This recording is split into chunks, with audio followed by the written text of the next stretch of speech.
Chapter 1, Introduction to Security Industry. Section 1, History of Security. History of Private Security. Private security and public law enforcement have common origins and provide similar services. The practice of hiring a security guard to secure life and property has existed for about 1,000 years. However, today, the skills required to work as a private security guard are more demanding because guards are expected to be considerate when resolving issues. The presence of a security guard in our communities is an important part of our modern-day living environment. As a result of the identifiable need for professional protection services, governments require specialized training and licensing before offering security services. Security guard services are a form of private security paid for by individuals and organizations like corporations. Police service is paid by public funds in the form of taxes. In return, the police is committed to protect general public. In ancient times, tribal societies relied on guards to keep hungry animals from attacking the tribe while they slept. These guards were also responsible for bringing violators of customs to tribal chiefs for punishment. It is believed that the first public officer assigned to protect citizens was trained during the reign of Roman Empire, when the Emperor of Rome formed the military unit called the cohort. Members of the cohort were known as Praetorians, who were considered the first police officers made up of military personnel. The main role of the Praetorians was to protect citizens from each other rather than external conflicts. An example of the Praetorian of the past would be a police officer. The idea of taking actions to protect themselves and others was introduced in the Anglo-Saxon period. Crime prevention and law enforcement were considered a community responsibility, not a burden on the police to manage. A technique was developed where a hue and cry went up whenever an offense occurred. During this time, all the citizens were required to help arrest the offender. The concept of citizens' arrest was first developed around this time and is prevalent even today. Eventually, the court divided offenses listed based on severity index and gave citizens the right to protect themselves. The king courts had jurisdiction over major matters and serious offenses like homicide and robbery. Night patrols were established to prevent crime in England and provide early warnings of fire.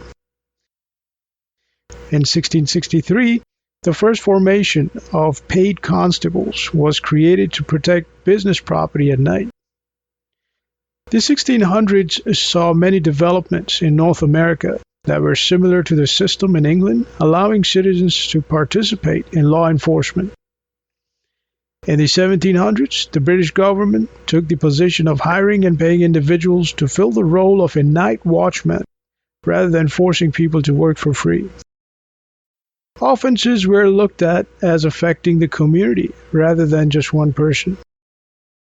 In the year 1829, Sir Robert Peel, Home Secretary of England, promoted a bill to Parliament entitled An Act for Improving the Police in and Near the Metropolis. This legislation authorized a new, uniform, full-time salaried 1,600-member police force and was known to be the first real law that regulated police officers. Section 2. Different jobs in the security industry. Introduction. There are many different types of private security services offered to the government and private interest in Ontario.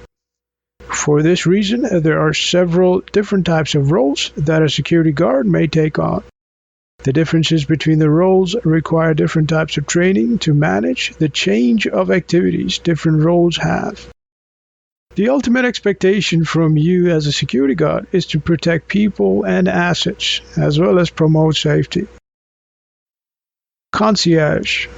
A concierge is commonly found in residential and commercial building lobbies with the responsibility of monitoring cameras, controlling access, managing mail distribution, and visitors parking while greeting visitors. A concierge is also expected to assist in reporting potential hazards found in or around the building that they are serving to property management. The uniform of a concierge is also significantly different than a regular security guard as it includes a suit blazer. Security guard.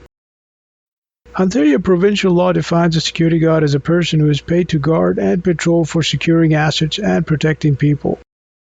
The types of roles a security guard can take on are as follows: bouncer, bodyguard, or anyone acting to prevent loss of property from theft or sabotage in an industrial, commercial, residential, or retail environment. Security guards are mostly assigned to vulnerable areas such as construction sites, commercial office towers, vehicle access control gatehouses, residential areas, retail stores, as well as other locations with high traffic. The main duties of a security guard include observing and reporting. Their mere presence is to become a visual deterrent by making their presence seen via regular patrols. Security guards also perform patrols around the property to search for fires, water leaks, or any other hazard during their shift. Security guards are required to develop and maintain good report writing skills by recording events on the property they are assigned to guard and secure. Specialized training is provided to guards who deal with special environments such as retirement homes, hospitals, liquor license establishments, and federal properties like airports. Armed guards work to transport large amounts of cash or other valuables between locations or guard high valuable in jewelry stores. The transport service they provide is referred to as cash in transit. The vehicles armed guards use to transport high valuables are usually armored cars, reinforced to repel bullets from entering the cabin. Armed guards are highly trained and specially licensed to use firearms when on duty. The required firearms licenses to act as an armed guard are the possession and acquisition license and an authorization to carry. Loss prevention specialist. A lawyer in England by the name of Henry Fielding published a book on why the rate of robberies in London had increased and directed the police to make real changes. These changes included, for the first time, plainclothes detectives.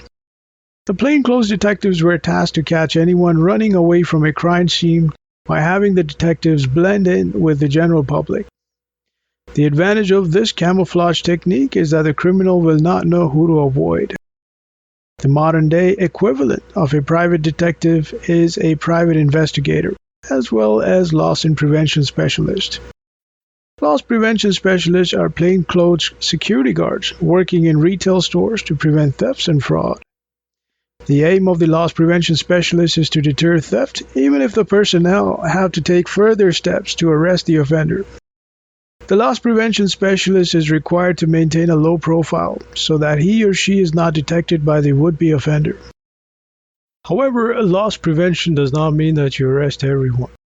This job requires personnel to identify offenders who commit the theft or fraud by using lawful techniques. These techniques may include making an arrest if one believes that the police will not get to the location on time. Please ask your supervisor about the arrest policies and techniques recommended by your agency during the training sessions. A loss prevention specialist can only make an arrest after all the elements defining a theft have been observed. The elements include: number 1, entering the store; number 2, selecting the items; number 3, concealing items; number 4, keeping an eye on the concealed item; and finally, number 5, exiting the store without purchasing the item. Remember, it is better to watch a person you suspect of committing a crime rather than arrest someone who is innocent. Private investigators. Ontario provincial law defines private investigator as a person who works for a pay to collect and provide information about individuals and organizations. Examples of the types of information that a private investigator works to provide are as follows. Number 1, the actions of a person. Number 2, the business or occupation of a person. And number 3, the whereabouts of persons or property. Private investigator also investigates frauds, made against private individuals and businesses by gathering evidence and providing the evidence to the courts. Other types of work private investigators perform are gathering information for a client suffering from a domestic dispute, finding missing property, preventing thefts about private property, preventing sabotage in relation to private property, skip tracing, load chasing, and reporting prohibited drug activity in relation to private property to the police. Section 3.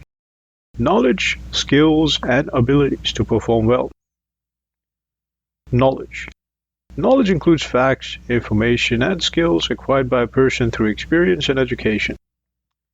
Security guards must be knowledgeable with legal facts, security techniques, as well as the right communication skills to do their job right. For example, knowing what to do when an incident occurs can save time or even lives. It is important for a security guard to know his or her site well, so one may identify things that are out of place, like a broken door handle or a tampered fire emergency escape. Knowledge leads to better decision making, which is crucial in emergencies. You need to study the needs of your clients, the environment they operate in, and the goals of your employer in order to avoid any future misunderstandings as to what is expected of you when you attend the place of your employment. It is helpful to know the level of service the client expects you to offer and the security techniques to be used at that location. It is important to read the site standing orders and any memorandums carefully before starting your shift.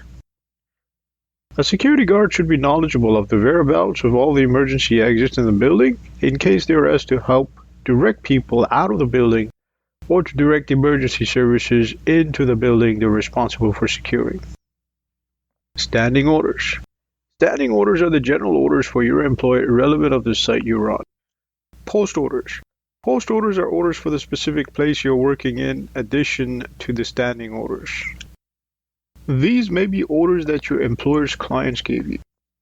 Most sites will have a binder with information on the type of service you're to offer residents that include emergency procedures to be followed in an event. What is important to know? It is important to know your position in the environment around you, your capabilities, and your limitations. You are paid to protect others on your property and expected to perform all the duties without error. You must have clear understanding on how to operate special equipment, how they're designed, as well as the individuals who can use them. A fire panel is designed to save lives by alerting people in the environment it operates. The security guard should be aware when the system discovers a hazard and should be able to locate the hazard. The security guard must alert the fire department to respond to the hazard. Try to establish information before starting your shift because when things go wrong, everyone will be looking at you for guidance and assistance. Note, if you're investigating the fire alarm and no fire or smoke is seen, and then it is necessary to update the fire department and let them know that you do not see any fire or smoke in the area where the alarm was activated. The fire department may even choose to inspect the area themselves. Security guards are expected to know all the facts in an incident involving an incident. Whether or not all the key facts are available will depend on the type of accident and your access to it. However, it is necessary to collect all the information in order to assist emergency service personnel. You need to immediately collect information on A. Nature of injury, type of physical injury, B. Part of the body, part of the injured person's body affected by the injury, C. Source of injury, the object, substance, exposure, or bodily motion which directly produced the injury, D. Accident type, the event which immediately resulted in injury, E. Hazardous condition, the physical condition or circumstances which allowed the accidental event to occur, F. Agency of the accident, the object, substance, or part of the premises in which the hazard was present, and finally, unsafe act, the violation of commonly accepted safe procedure which directly permitted the occurrence of the accidental event. Security guards are expected to promote a safe work environment and must be knowledgeable of the 8 essential elements of the site safety programs. A good practice is to identify if the site you're serving has the following safety policies. Number 1, company safety policy. Number 2, safety rules. Number 3, safety committees. Number 4, safety audits or inspections. Number 5, safety training. Number 6, safety awareness and motivation. Number 7, motor vehicle or fleet safety. And finally, number 8, accident investigation. Skills. During your employment as a security guard, you will gain many skills through experience and specialized training. It is very important to update your ability in providing protection services continually. Observation skills. Security guards must always look to improve his or her observation skills. Look at the big picture and answer the following questions. What do you look for? Start from top of the picture and work your way to the bottom. What is the weather like? Are there objects like vehicles around the picture to give you a hint of the year the picture was taken? What types of objects are in the picture? Are there school buses filled with children? A picture is worth 8,000 questions. Memory skills. No memory is greater than a notebook or a digital record. Although repeating thoughts and words in your head continuously can help you preserve an image, a notebook will ensure an accurate preservation of those thoughts for many years to come. A good practice is to associate an object with something you're familiar with. For example, when you see a person, imagine of an actor that looks like the person you're trying to recall. Figure out the differences between that person and actor by using the actor as a starting point. Keep relaying the faces in your memory until you have an opportunity to record and present their facial features. Communication skills. Communication is the act of sending and receiving information. It is important that you become consistent in communication with others on the job. Make sure you establish a good understanding of the individual you're trying to communicate with. Quickly establish their capability to receive your information accurately. Be clear with your message and avoid using complicated words just to look smart. You may be placed in emergency situations where knowing how to communicate successfully may save lives. Problem-solving skills. We are faced with many problems every day. It is important that we deal with these problems by managing them immediately rather than ignoring them. First of all, prioritize your problems. Next, develop a plan to solve these problems. The most common problem-solving process is to, number 1, identify the problem. Number 2, find possible solutions. Number 3, take action with the best solutions. And finally, number 4, evaluate the solutions. Abilities. You need to be fit to perform your duties as a security guard. You must be able to understand your physical limitations before going to work. You must ask yourself, can my body handle this? Will I hurt myself? Is this dangerous for me? Know your limits and stay within. Physical abilities. Being a security guard does not require you to be in good physical shape. Know your body's limitation and be aware of possible hazards that might lead to an injury. Ask yourself if the activity can hurt you. Section 4. Job specifications, activities, and demands of a security guard. One of the requirements for being fit for purpose is being physically ready to perform long patrols. It is common for security guards to patrol the area around their site. This activity may last for a couple of hours. These patrols may include climbing up and down the stairs as well as other surfaces. It is recommended that you seek the advice of your doctor before placing yourself in such a physically demanding activity. If you cannot perform long patrols, then you need to inform your supervisor of your limitations. Also, understand that your body may be put under additional stress should you need to complete the patrol sometime early in the morning or late evening. You must inform your superiors if you have any concern about your physical ability to complete a patrol. Activities. Some of the activities you can expect during your course of study will be responding to complaints and alarms, confronting those who break the rules, patrolling buildings, and preparing for emergencies while actively preventing crimes from occurring. Demands of a security guard. Being a security guard can be demanding. You may be placed in different situations where the public may expect you to behave and act in a reasonable, calm, and rational way, even if you feel that you're being attacked with a barrage of criticism.